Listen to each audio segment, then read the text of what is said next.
let's get into it. A few good movies. A few, let's get into it. A few good movies. Have you ever thought, if I was you, I'd be so much happier? Or, glad I'm not that guy, I'd kill myself. Maybe you want a new worldview or just want to say, I can walk a mile in your shoes. Well, these movies take it literally. Whether it's a magic wish or a suspicious medical procedure, these characters swap lives and have a hard time dealing with their newfound body. Welcome to A Few Good Movies with Zach Dame, Chris Porto, and myself, Samer Esmail. Today we'll be discussing body swap movies. Okay, I have started. It's always a good start. and now we are starting. Now it has begun. So welcome to this week's episode of A Few Good Movies. I'm Zach Dame, and with me is Chris Porto. What's going on? And Sam Resmail. Hey, what's up, guys? So, just to give you some idea, body swapping movies are movies where two characters are playing each other. So movies like Big and movies like Being John Malkovich don't necessarily count because they aren't swapping, they're just kind of going into another body. They're body inhabiting movies. Much like Invasion of the Body Snatchers. Every movie. We had to be very specific about this topic. When you suggested it last week, it sounded pretty straightforward. Like we were going to have no problem finding a movie. And this was a freaking challenge. This was really hard. And also, we probably didn't want to do the ones that everyone thinks about, like Freaky Friday or... Yeah, here's what I discovered about this genre. There's just not a lot of good movies that do this trope because it's usually predictable, right? Yeah. You're going to switch bodies. You're going to be fish out of water for a while. You're going to figure out a way of getting back to the other body. I can't think of a lot of body swap movies that end without them going back into their actual body. So you kind of already know what's going to happen. And so most of them are just mediocre at best. Yeah, I mean, I guess the ending doesn't, just because the ending is them going back to each other and is predictable. I don't know, when watching Jurassic Park, you don't think the dinosaurs are going to take over the world at the end. You know? Well, I don't know about that. But you don't know who they're going to kill and who they're going to... well, that's the true. damage That's that will be done. Guess. Because usually it seems like body swap movies, either a kind of a kid-friendly movie or a PG movie. So they're going to get into some hijinks. I kind of like that, just that aspect of like, here's an adult acting like a child, or here's like someone who's a one-dimensional character acting as another one-dimensional character. And then you realize that there's a little bit more depth to them. Yeah. They are one-dimensional characters a lot of times. I think maybe one of the joys of any of these movies is seeing how the other actor plays the actor. You know what I mean? Like how that they... is the best part. Absolutely. And if they're not good at it, or both characters are flat to begin with, not to bring up any movie... It's not as fun. Not to bring up any movies we watched this week, Samher. It makes it harder. I think that applies to a couple of them. As I watched these movies, I thought about this, and I was like, I wonder what you guys would think. So the moral of the stories of these body swap movies, like, what usually happens is they swap bodies, and then they learn something about each other, and then they swap back, and then they carry that lesson learned from it, right? And they also learn to love themselves, it seems like. Yeah. Do you find it easy to kind of jump into someone else's shoes and learn from? Is it easy for you to like jump into someone else's shoes and kind of learn from them? I mean, or learn about while them? Watching a movie, or just mean in our own lives? No, just in life in general. Like, well, for me, I find it difficult because there's a lot of people I realize like that's called empathy. Isn't that? Well, you're right. Okay. So, Sammer, do you want to get into it? Let's talk about this, Sammer. Yeah. I mean, it is empathy. I guess that's the definition of it. But I mean, like, how strong of empaths are you guys? Because I always find it difficult. I'm strongly one. It's like a negative impact, you know? Like I feel out. Negative. Well, like it affects you in a negative way. Yeah, like it makes me uncomfortable if I feel others uncomfortable around me, or I get a vibe of the people around me giving off an uncomfortable vibe, then it'll affect me. So I might have it to a fault. it kind of like gets in your way. Right. Interesting. So, okay. Well, I mean, that's basically like that's what happens in a lot of these movies is that becoming that other person, it gets in their way, and then they kind of embrace it by the end of it, and that's where the lesson is learned, right? And the curse is lifted. And the curse is lifted. Well, Chris, you got to answer the question too. If we're gonna get into personal feelings, I was avoiding the topic. Participate equally. I think I'm kind of the opposite of Zach, though. Like, he does it in person, and I think I could keep it together a little better in person. But, like, watching a film, I can sort of absorb those characters' emotions, which applies to one of these for sure, and it's not Face Off. That's not.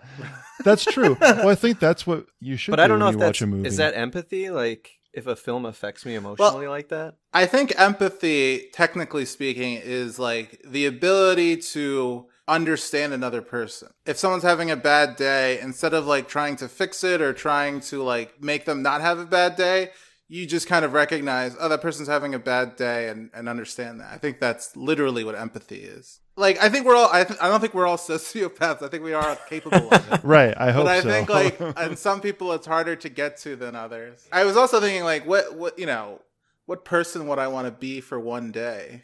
Ooh. Like Freaky Friday style. Like Lil Dicky and Chris Brown style. Breezy. Well, you don't want to be Chris Brown. Right. Okay, I'll think about that. Well, you go first, because I don't have anything off the top of my head. I don't know, honestly. I think I would just pick like a super billionaire and then just buy myself a bunch of stuff while I'm that billionaire.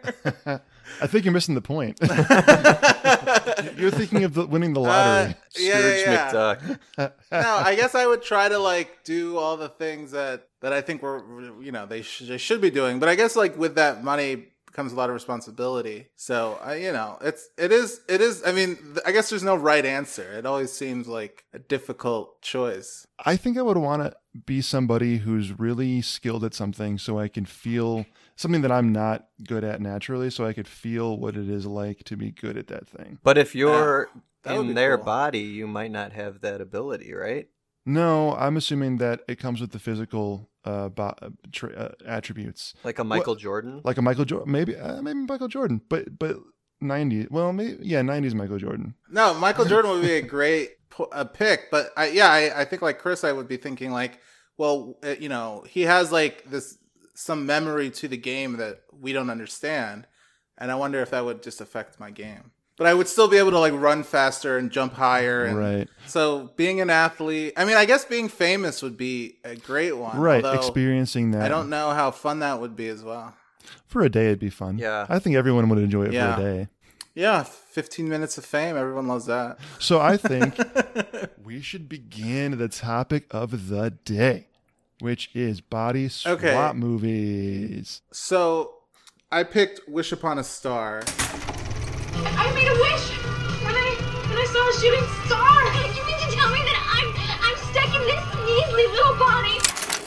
Which is about Alexia and her sister Haley, and they are kind of like they're these sisters that kind of like hate each other. Alexia is this very dolled up fashionista, and Haley is this very brainy rebel a little bit. And Haley actually loves Alexia's boyfriend, oddly enough. And so one day she like wishes upon a star, which is where they got the name for the movie, that she was her sister.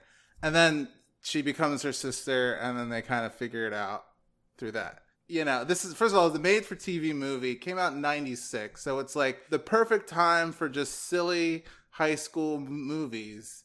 And it's a Disney movie, so it's just going to be like simple story, simple ending, but just like the performances and the situations will be the funnier things. And that's like exactly what I think of when I think of body swapping movies. I think of like, oh, someone's going to learn a lesson about the other person some way or another. And in between, they're going to try and like mess up their lives. And it's exactly what this movie does. She like, Alexia, the fashionista, starts just like abusing her sister's body by eating a ton of food and like calling out of school and like pretending she's sick and like literally eating food with like a giant spoon. Like You can still eat food with a normal sized spoon. There was a point where I was cracking up because she's just like downing spaghetti like it's cereal. Just and this is after she ate like a bunch of cake and ho-hos, and the boy next door brought cookies, and I was like, oh my God. Yeah, and then on the opposite side, Haley in Alexia's body is like trying to like get her nerdy friends to be cool, and she's trying to hook up with her sister's boyfriend, even though they had like they broke up the day before, but she didn't realize that because she wasn't in her sister's body at the time. So it's just nonsense. I mean, at one point they start like doing this BDSM dancing on the cafeteria table. Let me say, this movie is problematic. Yes, in several areas. Yeah. First of all, how is this a Disney movie? This is a Disney made-for-TV movie. Well, yeah, so it premiered on Disney Channel. It's PG. It's PG. The one, I was reading reviews about it on Amazon, and the first review, someone was complaining that it was not for kids, that the PG rating was very suspect, and there was far too much making out for a PG movie. And then I saw it, and I kind of agreed. This movie would not be made today. There's no way. It wouldn't fly. The 18-year-old girl leaves her house every day, and the guys working next door are just catcalling her. Shit out of this her. This happens twice. Just catcalling every day, like it's almost like it's their routine. With like the parents but she's, right there. She's 18. By the way, that was played by Kathrine Hiegl. She was like 19, 18 at the time. She was 18. You know, a lot of these movies about high school, especially in the 90s, they have high school students that are like in their 30s, and it's like, all right, clearly you're not in high school. This is very age appropriate. It was, but what's funny, I took note of that because Kathrine Hiegl continued playing a high school student for at least the next 5-6 years, because in 2000 she was playing a high school sophomore in Roswell. Oh wow, that's interesting. Yeah, Kathrine Heigl's career is very interesting to me. Do you know how many times she's played? I mean, I guess she's more in TV than movies these days. Sammer, you were about to talk about the dominatrix outfit. Yes, complete with writing crop. So this is great because another staple of 90s high school movies is the parents are just incredibly oblivious to what their kids are doing, and they're just like terrible parents. They have like no idea, and I think in this one they actually like push it where like the parents are like, yeah, you know, we have this like experimental parenting where we just are completely hands off. I thought that was like that's just called bad parenting. Their acting was pretty hands off as well. No, I actually thought that was a stroke of genius because when they set that up, that they're both psychiatrists and that they were going to do this method of parenting, it played right into them basically letting their children do these wacky things and get away with it the whole movie. Right. It solved that problem. Right, with perfectly. very flimsy reasons, right? Well, but at least they gave them reasons. So with her dominatrix outfit, she's like, Alexia wore it to school, and she's like, yeah, it was for Halloween. Like it wasn't even for like a November day. It was literally Halloween. And then the greatest part, in my opinion, and when I first saw it, it like blew my mind. The principal is basically like part of the Nazi regime. First of all, her keychain is a baton and a bullet. It's so insane. Like, okay, so she's the authoritarian of this school. That's what I mean about this movie is like it's so obvious. It's not a very deep movie, and I think there are some movies, body swap movies that are deep, but this leans into like we're not going to be deep. We're just going to be super fun, and it makes for a very fun and enjoyable time. I have a question for you. This is definitely the stereotypical version of the body swap movie that you would find in Freaky Friday or 17 Again. What makes this one better than Freaky Friday, which I would think most people would say is like maybe the benchmark of a body swap movie? Well, I think so. I had watched Freaky Friday, and I didn't watch the change up, but I will say, like, I don't think the other ones are as zany and nonsensical. Like, I think they try to reason it a little bit more. And Wish Upon a Star is just like, this is a zany movie. This is like Ace Ventura or whatever. And it's just going to be crazy and fun. And the theme of the message behind the movie is that, you know, there's depth to more people.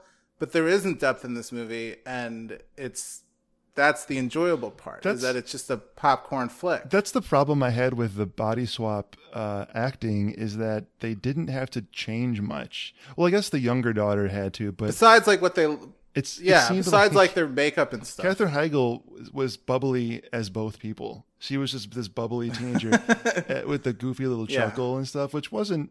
It was funny. She didn't have to change her acting when she changed to the other daughter. It just, I don't know. They're both very flat. They both have one characteristic that defines them. Yeah. They have one or two characteristics, and even like so she wishes upon a star, and then they try to reverse it by wishing upon a star, and one of them does it like late at night, and then the other one also does it but wishes to stay the same. Which is like almost like, well, wait a second. How did she know the other person was going to wish it at the same time? Wait, did that happen? That's how they like did. Remember when she wishes upon a star and they don't change back, right? And then she's all bummed out because she's like, oh, this is gonna be forever. And honestly, I thought, oh, they're gonna change forever. That's insane to me. Like that would be such a great ending to this movie. Is like we have to learn to, you know, be bonded, but we're different people, or we're in a different body. But the reasoning was because the other ones also wished that night to stay the same. Oh, I thought the reveal was they both wished to change at the same moment the first time, and the second time when she tried to change back, the younger daughter tried to do it by herself without telling the other one. So it didn't work. They both had to wish it at the same time.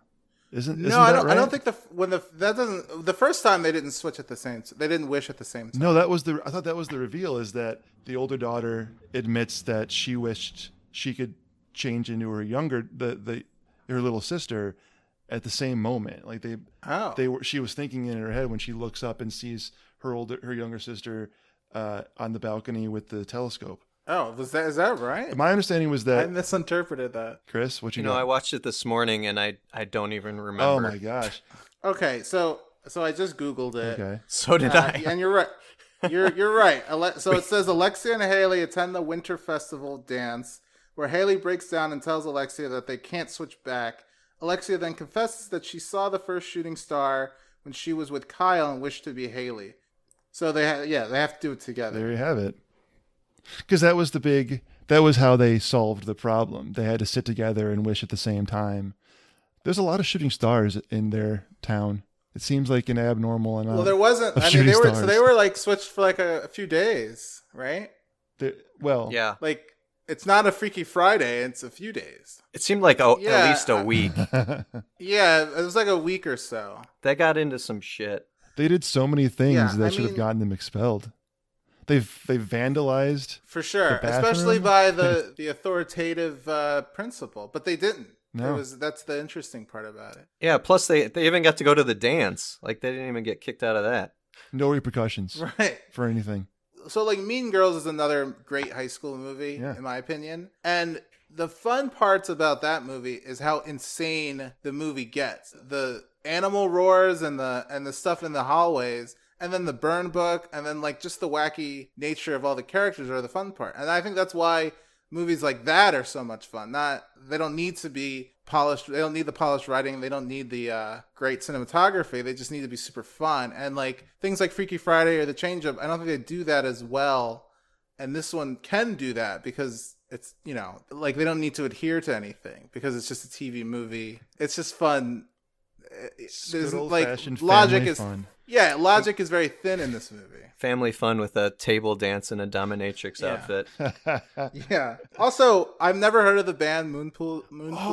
Let's talk about that.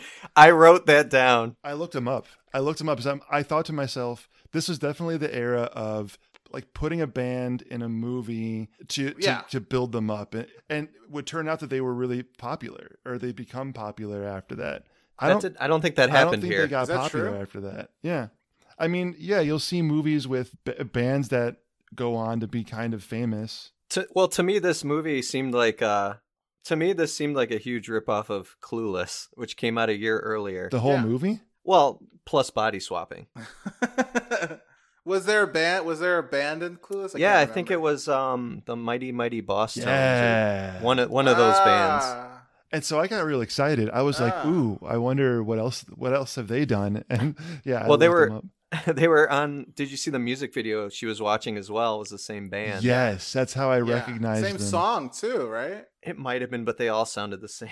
Yep. That was like a great era. Like the songs were like very just upbeat nonsense songs, right? Oh yeah. Yeah. Like Mighty Mighty Boss Tones. It's like what's the big song they have? It's like Isn't it like the impression that I get?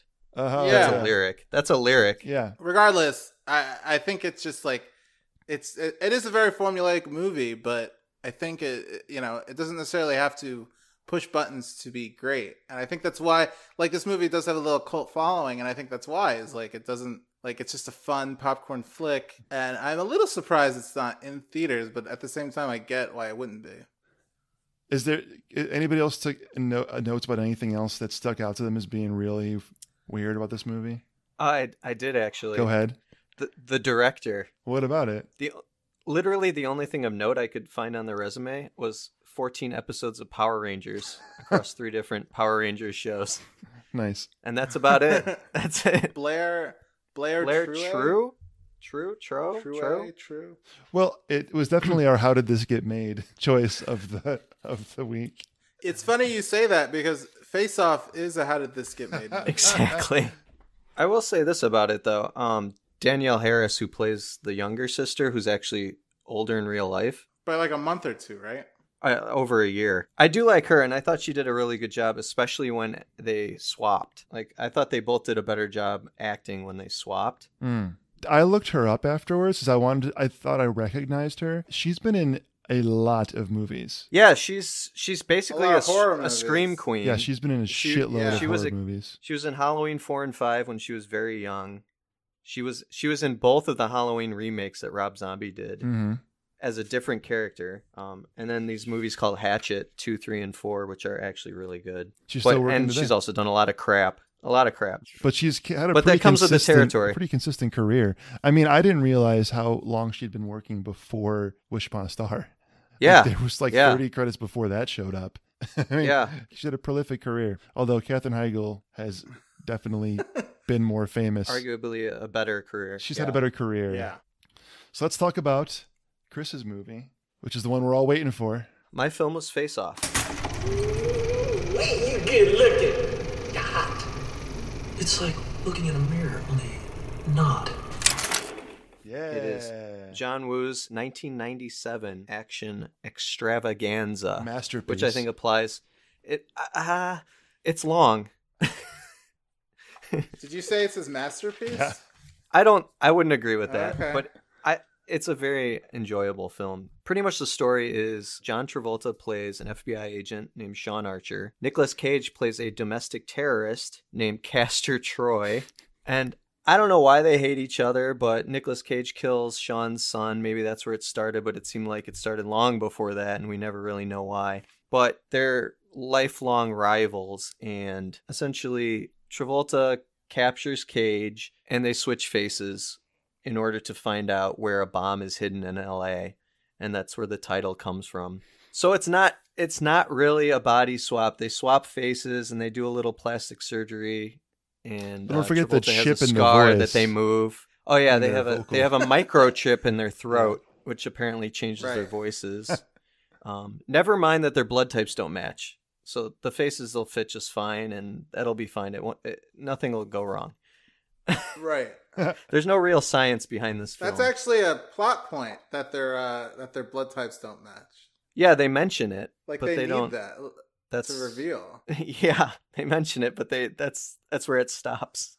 They show like the blood type. They do the blood test because there's no other way to prove that they're the Nicolas other Cage person. is Chris Archer. Yeah. Yeah. The part that got me was that Nicolas Cage, Castor Troy, forces the surgeon to switch the face and then burns them alive, and then burns like everyone in that building, basically. So they Everyone can that never go knows. back. But at some point he said he wants to go back. At least I thought so. But it's so insane to me that these doctors are like, all right, we're going to do this intense surgery and then realize that they're just going to die at the end of it. I wanted to see like the pushback from the doctors, or like, something, some kind of evidence showing that like, if they don't do this, something more awful than them dying would happen. Yeah. Like their faces would become horribly infected but there's no such science in this film No. because it's all about the action. Oh, yeah. So I got to say, I saw this film in theaters when it came out. At that point, I was 13 years old. I was already a fan of John Woo because I remember seeing his earlier Hong Kong film from the 90s called Hard Boiled. I don't know if you guys have seen that. It's basically one of the best action films ever made. Wow. Yeah, I will vouch for that. So I saw that on a dubbed VHS. That's how I originally saw it.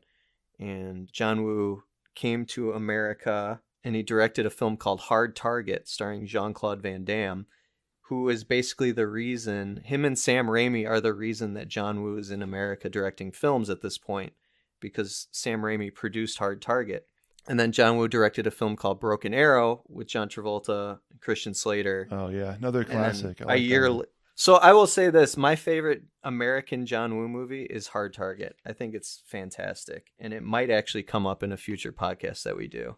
So I won't talk about it too much because we're talking about Face Off, which came out in 97. This was Woo's third film in Hollywood. It's complete and utter nonsense. Well, we're learning that that's the case with every body swap movie ever.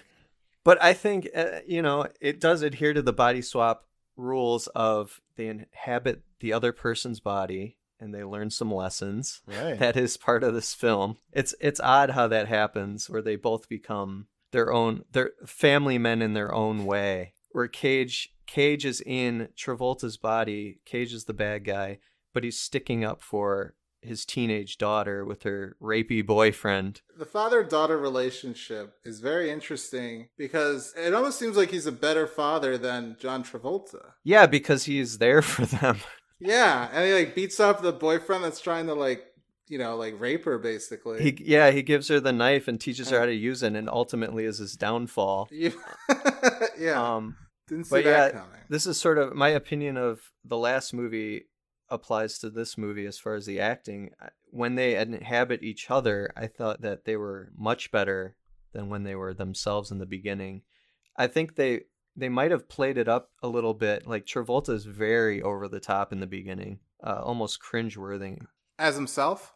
Yeah, when he's playing himself and they're in that FBI office, he's like really over the top. But when he's playing Nicolas Cage, he's a little more subdued. Yeah, I will say I actually thought Nicolas Cage as Castor Troy was better. Like it was just like the first scene is he's like at this mall or whatever, and he's like dancing to like what's the song that they're singing? Hallelujah. Yes. Oh, right, yes. And he's like dancing around, and he like finds one girl singing and picks up her music book and like grabs her ass. Fondles it's just her. insane Nick Cage. And then it's just he's no longer Nick Cage anymore. And even on the scene in the plane is pretty insane. I mean, you do get a little bit of that because it is Travolta acting as in Nick Cage's body, so he has to sort of play it up as Castor. But who can play Nick Cage better than Nick Cage? Nobody. I honestly wish it were the opposite. I'm curious to see how this would look, and I think they picked Travolta as the family man because he doesn't look as crazy as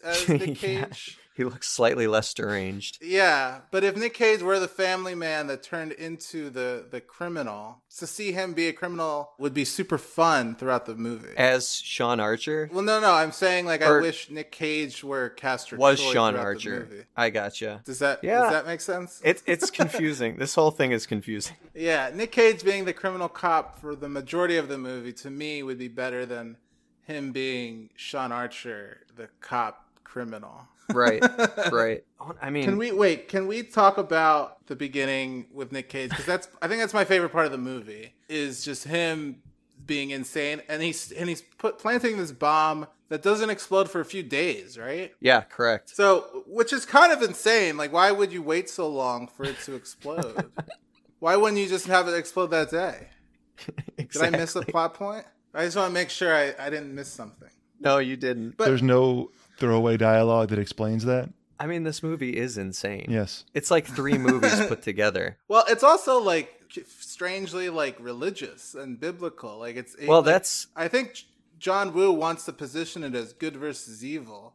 That is But, like the John Woo trademark. Good versus evil. Oh yeah, for sure. And all of the iconography of the church and the doves. You know, the doves are in like all of his films. The church at the end of it, the shootout in the church, it's straight out of John Woo's earlier Hong Kong film called The Killer with Chow Yun-fat. He's known for staging these sort of operatic action sequences. Which are really cool. Yeah, absolutely. His style translates quite well into Hollywood with this massive budget. He was the first Asian director to come over and direct a film in Hollywood, which I think is really impressive. And this was, this was before Crouching Tiger with Ang Lee, and that stuff really took over with the Kung Fu. The early 90s, John Woo was like super hot in Hong Kong. He had all these films back to back to back in the late 80s and early 90s that were extremely popular, internationally popular. And then he came here, he translated his style into a style that worked in Hollywood. They don't spend as much time on action in Hollywood as they do in Hong Kong, whereas like a Jackie Chan fight scene, they might film for 2 months,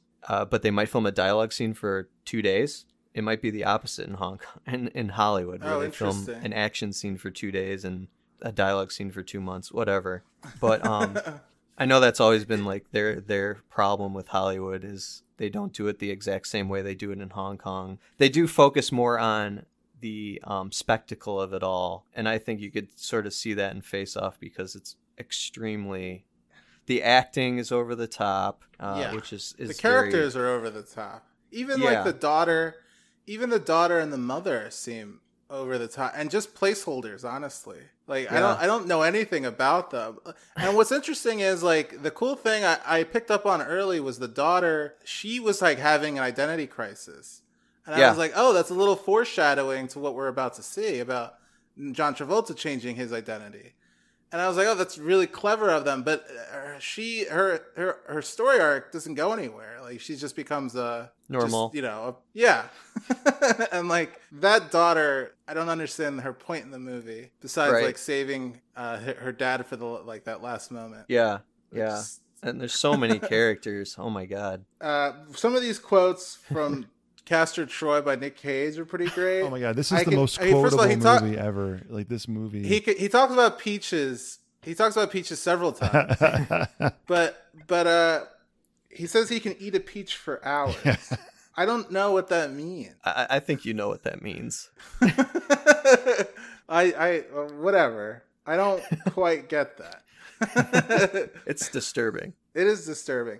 I do love, he keeps calling, he says the biblical shitstorm Hell A. He calls Los Angeles Hell A. I loved Hell A. I don't know, something about that seems so 90s to me. Yeah, you know what's really interesting?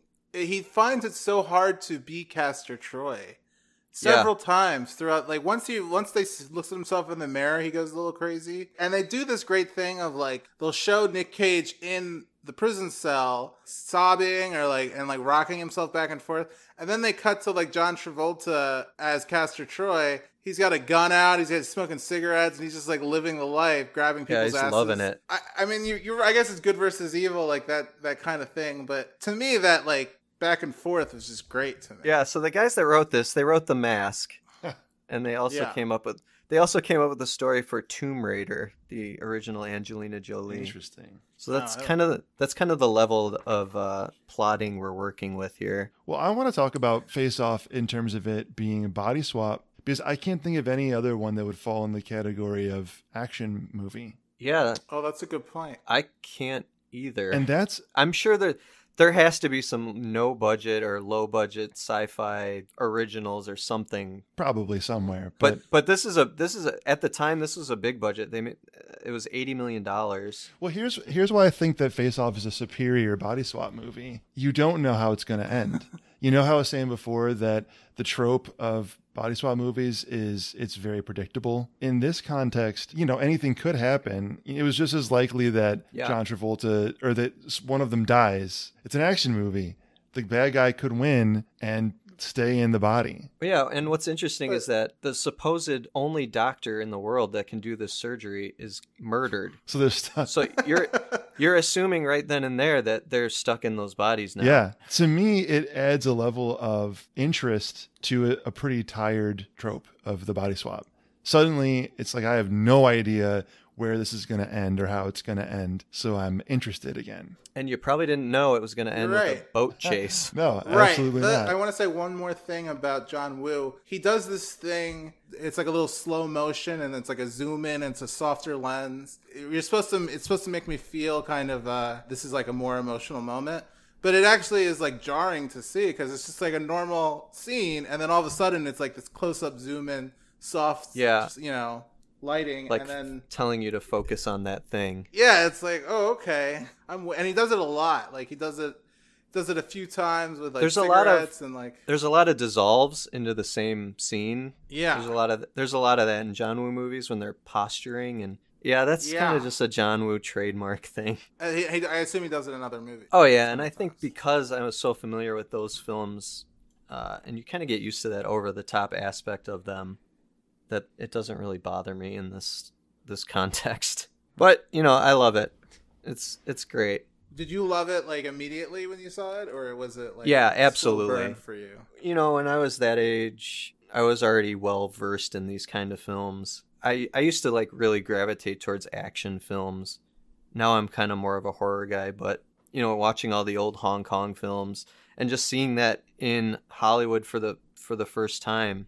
When like The Matrix came out, I was so like that movie blew my mind because that was the first sort of Hollywood film that did Hong Kong action fight scenes in the correct way. You could see the action. There weren't a ton of cuts. This is it's a good gateway film if you want to get into those films, for sure. I mean, John Woo basically created a whole genre of films in Hong Kong. They're called heroic bloodshed. It's pretty much, the gist of it is the hero dies at the end heroically.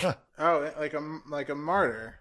Yeah, and that ties into the Christian imagery. But yeah, that's a big deal in Hong Kong that I don't know if we really have an equivalent in Hollywood for that. I guess some old westerns did it a lot, where the heroes go down in a blaze of glory, that kind of thing.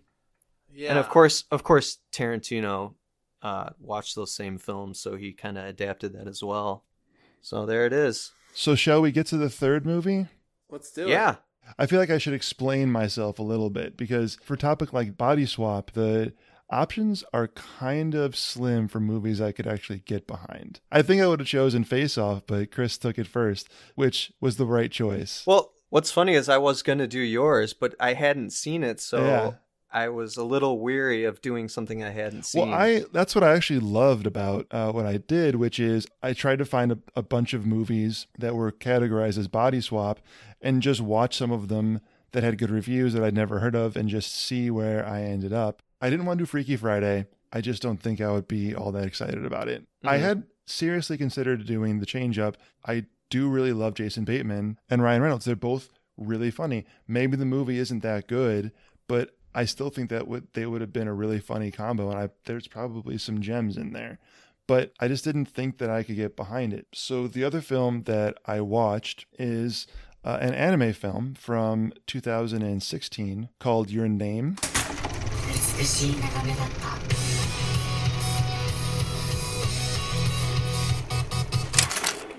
And I knew nothing about it going in. I watched it and I was pleasantly surprised because it's a body swap movie that doesn't stick to a standardized formula.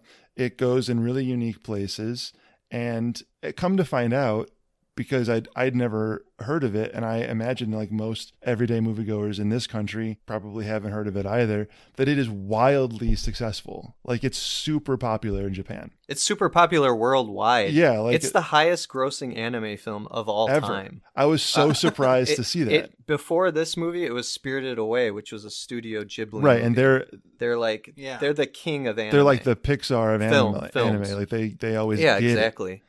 But this did better. It grossed higher. Yeah, it is still number one. Looking at Rotten Tomatoes, it's got a 98% from reviews and 94% from audience, which I don't know. It's rare to get those two numbers that high. I actually just saw on IMDb that it is listed as 75th best movie on their reviewing list of all time. I mean, to give you context, they're sandwiched between Aliens and Coco, but below them is Coco. Yeah, I know, it's 76 with an 8.3. But American Beauty's below them, Braveheart, Toy Story's below them, Amadeus, Reservoir Dogs, Good Will Hunting, 2001, Vertigo, Requiem. They're all ranked lower or worse than Your Name. For me, I've never been like a huge fan of anime, and I don't have a lot of other things to compare it to as an anime goes, but I think I had to kind of get comfortable with that storytelling style. So I've played a lot of Japanese RPGs and like Final Fantasy and whatnot, and it does this thing, and I thought this was just in video games because it's in American video games as well, where they just do a lot of over explanation, and I'm realizing that it's not just in Japanese video games, but I think it's in some of their movies as well. And in this one in particular, like when they do the actual switch, they actually have like a huge song and dance, and they actually just say, "Oh wow, we're switching back and forth." Like zero subtlety whatsoever. Like it's a trailer. Like it's almost a trailer for the movie. Exactly. It's a trailer in the middle of the movie for the plot point. I'm guessing that I'm probably the one that has seen the most anime. Yeah. Although I have a very discerning taste for anime, and this film was on my radar when it came out, but I was familiar with the director, and all of his films are kind of, I guess they're classified as dramas, which for me is, I'm not that interested to watch an animated drama, but like this blew me away. Like I thought this was a beautiful film, and I can't believe it took me 4 years to see it. Yeah, I'm surprised I hadn't heard of it. Although I mean, I guess I'm not that surprised because I don't watch a lot of animated movies. But this one it is actually really good and really interesting, and takes it to places that I didn't expect. That's the thing that I really appreciated about it. Do you want to, Jack? Do you want to just give a little, like a little rundown of what actually happens? Sure. Because it's more than just a body swap. No, there's so much more going on, and the first half of the movie, I would say, does function exactly the way you'd think a body swap movie would go. And in this case, it's more than just a body swap; it's also a gender swap, which is even less common. Don't you guys think the way that it starts? I know you said that they sort of have a trailer in the middle of the film where they're saying what the plot is, but it also starts where you don't really know what's happening. You know what I mean? I still don't know why they're switching. I don't think they give an explanation. There isn't one, and I don't think you need one either. I guess not, but yeah, you're right. So basically, it's like there's the two main characters are Taki and Mitsuha. Mitsuha is the teenage girl, and Taki is the teenage boy. Boy lives in the city, and Mitsuha lives in the country, kind of like rural area. Is it Ashito? Is that what it is? Is that the name of it? It's a fictionalized town, as I understand it. Yeah. It Which is like very yeah. country, yeah, rural area. Oh, also I read this review about the movie that it's sort of like this romanticized idea of what Japan is. That it's not meant to kind of be a realistic portrayal, especially the rural part. It's sort of like what Japanese, like what the culture, what they want it to be. Anyway, basically they have these dreams where they enter the other person's body. So suddenly teenage boy is now the teenage girl in the country, and the teenage girl is now the teenage boy in the city. As I said, it just kind of plays out like you'd expect. They get into all this trouble trying to like navigate being a fish out of water, and they're communicating with each other by like writing each other messages on their phone or on their hand. She also is envious of his life in Tokyo. She doesn't like being in the rural area. Right. She yells it out. She actually wishes it. I almost thought that it had something to do with the meteor crossing the sky, because she almost like wishes to, which is funny because it's also Wish Upon a Stars. Right. But that was but it happened before then. But they just thought they were dreaming. Right, and that's the thing about this. Other thing about this movie is that it's sort of based on dreams, what you can remember from a dream and what kind of floats away when you wake up. The thing about this movie is it's still sort of new, so I'm not quite sure how far I should go with giving away the whole plot. I think you should go for it, but that's just me. I agree because it's so much more interesting than any other body swap because it's also it's also a time travel body swap. Yeah. Dream states. So it's like there's three things going on, and they're all kind of intertwined. So basically, at the midway point of the movie, suddenly they stop switching, and he can't get a hold of her, and so he goes out looking for her to try to find the city that they were, or the town that she's from. I assume that the reason he doesn't know the name of it is because he's remembering them as though they're dreams, so he doesn't remember every single detail. He just remembers like the feeling of it. Yeah. It's like when they can't remember each other's names. So there's this whole thing. But they remember that there's something to remember. Right. It's sort of that feeling that you get when you wake up from a dream and you're trying to hang on to what the dream was, but it slowly like just fades away from you, which is super interesting, which is actually a really interesting notion.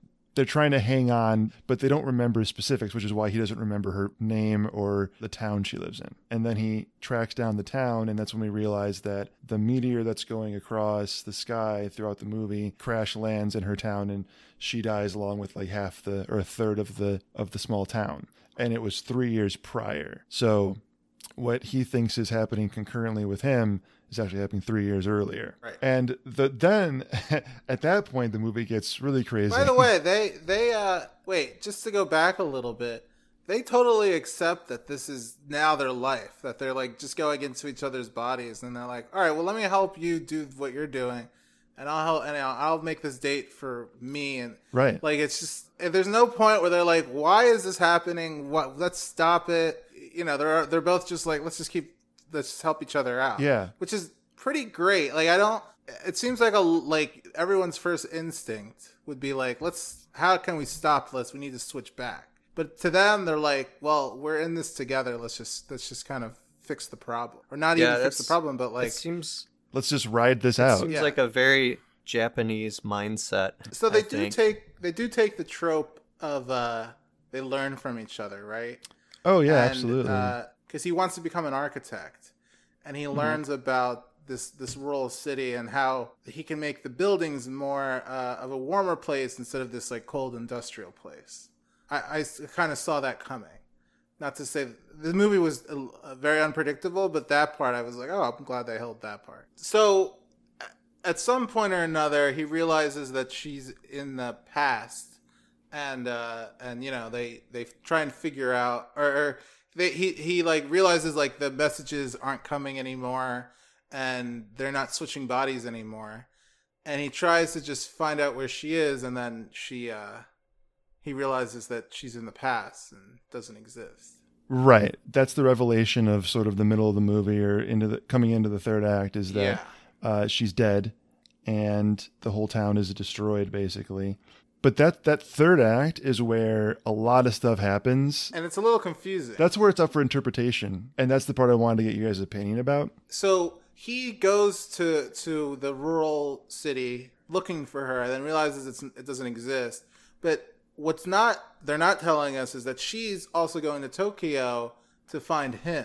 But 3 years earlier, before he knows anything about her. So he then somehow manages to go back into her body, and then, you know, warns everyone in town that there's a meteor coming and is going to destroy the town. We need to leave. So basically the third act is Taki figuring out how to get back inside of Mitsuha's body in the past in order to warn the town, save the town, all that stuff.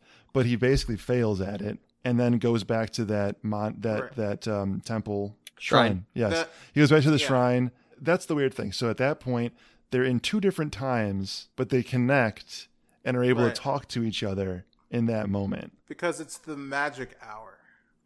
Twilight. Oh, yes. Twilight. So they're able to speak to each other as themselves. So that scene when they're on the sort of edge of the crater and they're able to see each other, they're themselves at that point. They're correct. But they were able to like find each other through time because he drank the sake. And she figured that out, and she ran there too.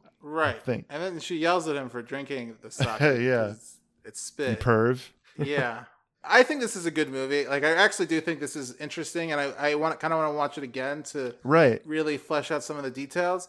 But I do also think there's a lot of stuff going on that I'm not even sure you need. Like, that one scene where she's like, it's the opening scene of the movie, I think. She, like, throws the braided thing to him, and he just wears it throughout the whole movie, but doesn't know where it came from. And it's also like they're in a dream, so he can't remember anything. What part of it is real? What part of it is fake?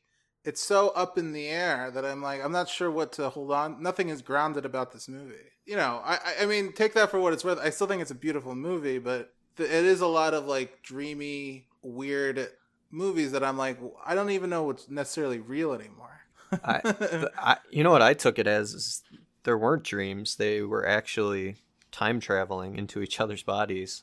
Not for 1 second did I think they were dreaming. But it's also a dream because they, like, as a dream, like Zach was saying, in a dream you forget details and stuff. That's why you can't just eliminate the dream thing, because so much is tied to the fact that they lose some of the memory of it the further away it gets from them experiencing it. Because like years later, he's like, I don't remember anything other than I went and visited a mountain and came back home. Yeah, and fell asleep. And there's one point. He's like knocked There's out. one point where he thinks the whole thing is just a dream because I just remembered this tragedy happening to this town. That's why I know about it in the first place, and I must have it was in my subconscious and I dreamt it. What I would say about this movie is that it is the most in depth of our picks, obviously. Yeah. But it actually does have a lot of substance to it, and you know I was a little surprised that it was so substantial. Like, there's a lot of stuff going on. There's a lot of meaning. There's a lot of like emotional beats and stuff that, you know, you're just like, wow, I can't. And the final scene where they walk past each other. Mm-hmm. I thought, you know, they were just going to be like walk past each other and like run and hug each other and kiss. And they don't. They walk past each other. And it wasn't until he's just like, hey, don't I know you? That she like breaks down and cries, and they like finally see each other for real, however you want to interpret the movie. But that's the first time they actually kind of see each other. So it was weird that I didn't see this as like, because I guess it's a romance movie, right? Like, what would you classify this movie besides time traveling body swap? Time travel, body swap, love story, anime. Yeah, anime. It's a love story, which I didn't see coming until like the third act. I thought this was going to be like almost an action movie where he like figures out a way to save the town. Like a disaster film? Yeah. All right, well, I think that about wraps up this topic. I think it's time that we do our favorite segment. Is it? Yeah, it's time we do a segment. Honorable mentions. Yep. So this is a weird one, right? Because there's not like a ton of them. There's the obvious ones like Freaky Friday, which we mentioned. Both versions. I almost did The Change Up, which is a relatively newer comedy. But what are some honorable mentions that we could have done? The Freaky Fridays are I mean, they're not great, but they're fun, and you know, it's very heartwarming to see a mother-daughter relationship that way. Another one might be like the opposite, like Father Like Son, with Dudley Moore and Kirk Cameron. That could be a good one. Oh yeah, that old classic. You didn't Yeah. look that one up or anything. Vice versa. Vice versa, yeah. Even Google's coming up short on. I mean, Yeah. my problem Body is this swap. is a genre I don't even really like. Yeah, this is something Yeah. that is very weird and interesting, but there's not a lot of good ones. The thing is, if you are a little more loose in your interpretation Yeah. of body swap, there's some good ones. Yeah, like Big, Down to Earth, Heaven Can Wait. Yeah. Once you start expanding it, which we can expand it for this, like other other body swappy kind of things. If there's other ones that we don't, I mean, we're just looking at popular ones, and maybe there are some foreign ones that we don't know about. Just like Your Name, I didn't know about until we recorded this. Well, then there's also a movie that's coming out soon with Yeah. Vince Vaughn that's actually like horror film version of a body swap movie. What's that one called? Freaky. That one's called Freaky. It's and- a horror I mean, version of Freaky Friday, basically. Yeah, clearly. And Yeah. I like this spin on it because it's a genre blending that I don't think I've ever seen before. Yeah. And it goes back to the thing I was saying where, yes, you can basically predict what's going to happen in a body swap movie. But if you add the element of like horror, you don't know who's going to die. Yeah. You know what I mean? Yeah. You don't. So there's some level of like wondering what's going to happen next. So I'm actually down for that one. I'd be Yeah, down to me see too. it. I I'm like Vince excited. Vaughn. I think if you add horror into the mix, I'm down for anything. And like, you know, Vince Vaughn plays a serial killer who's swapped into the body of a teenage high school girl. So what you end up with is Vince Vaughn playing a teenage high school girl. Right. And Hilarious. the girl is in Vince Vaughn's body, and I'm assuming the Vince Vaughn inhabited girl is going to be killing people. Right. Real quick, I think it's a body swap, but I'm not. The actors definitely are acting as something else. But the Jumanji movies, they inhabit an avatar that's not their body. But it's not a swap. I think that's pretty close. It's body swap adjacent, and it is a good example of that working really well. You get that enjoyment of seeing an actor play completely against type, like seeing The Yes. Rock and Jack Black playing against type is hilarious, and that's like the beauty of a good, Yeah, body swap kind of movie. and that's why it's generally comedies that do that. For sure. Yeah. There's a movie that I was looking into. It's not a body swap, but it's kind of interesting. It's called The Beauty Inside. It's a Korean romantic comedy in which Okay. the main character inhabits a different body like every day. Hmm. And I don't know, what interested me about this was that the fact that it's a remake of a 2012 film that had Mary Elizabeth Winstead in it. I don't think it was a film. It was made for something. But it was like every episode was a different actor playing the character. And like apparently they're remaking it into a film with Emilia Clarke from Game of Thrones. Oh, interesting. Yeah. And I think that about wraps up this episode. You can find us on social media. We are on all of it. Right, Sammer? You can find us on Facebook, Twitter, Instagram, and YouTube under A Few Good Movies Pod. And feel free to email us at afewgoodmoviespod@gmail.com. And stay tuned next week for a mini episode where we'll talk about what we've been watching, playing, reading, but most importantly, where we'll announce the topic of our next episode. All right, great. Well, we will see you next time on A Few Good Movies.